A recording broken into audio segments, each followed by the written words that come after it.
നമ്മുടെ ഒരു സംസ്ഥാന ബജറ്റ് ഒരു വർഷം എന്ന് പറയുന്നത് 1,98,583 കോടി രൂപയാണെന്നേ.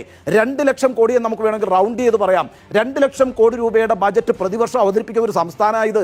അതിനകത്ത് 1,53,000 കോടി റെസിപ്റ്റായിട്ട് കിട്ടും. നമ്മുടെ വരുമാനമായിട്ട് ഈ സംസ്ഥാനത്തിനകത്ത് നിന്ന് തന്നെ കിട്ടും.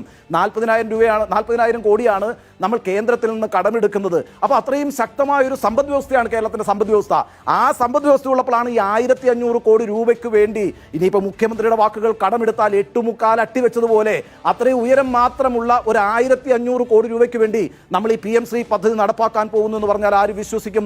അത് യഥാർത്ഥത്തിൽ ഒരുതരം അന്തർധാരയല്ലേ ഇപ്പോൾ സംഭവിച്ചുകൊണ്ടിരിക്കുന്ന CPM BJP അന്തർധാരയുടെ ഏറ്റവും ഒടുവിലത്തെ എപ്പിസോഡാണ് ഈ PM ശ്രീ പദ്ധതി എന്നാണ് പ്രതിപക്ഷം ആരോപിക്കുന്നത്. പ്രത്യേകിച്ച് കോൺഗ്രസ് ആരോപിക്കുന്നത്. അവരെ കുറ്റപ്പെടുത്താൻ കഴിയില്ല. അതുകൊണ്ട് ഈ 1,500 കോടി രൂപ എന്ന് പറയുന്ന ഉമ്മാക്കി കാണിച്ച് കേന്ദ്രം അങ്ങോട്ട് വരട്ടി. അപ്പോൾ അത് കിട്ടാൻ വേണ്ടി നമ്മളങ്ങോട്ട് പോയിട്ട് PM ശ്രീ പദ്ധതിയിൽ ഒപ്പുവെക്കുന്നു. തുടർന്ന് പിന്നെ നാഷണൽ എഡ്യൂക്കേഷൻ പോളിസിയും സാവധാനത്തിൽ കേരളത്തിൽ നടപ്പാക്കപ്പെടും. ആ അർത്ഥത്തിൽ CPM-ന്റെ വിമർശനം എവിടെ പോയെന്നാണ് നമ്മുടെ ചോദ്യം.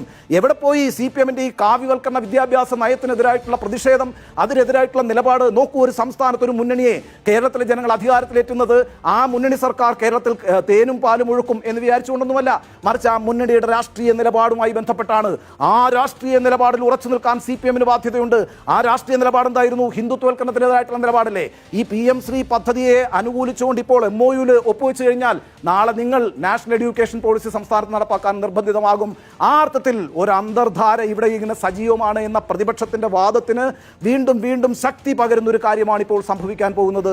നോക്കൂ, ഓരോ മേഖലയിലും ഈ സംസ്ഥാന സർക്കാരിന്റെ നയത്തിലെ ചെമ്പ് ഓരോ മേഖലയിലും അനുദിനം പുറത്തു വന്നുകൊണ്ടിരിക്കുന്നു, തെളിഞ്ഞുകൊണ്ടിരിക്കുന്നു എന്നാണ് സർജിക്കൽ സ്ട്രൈക്കിന് പറയാനുള്ളത്.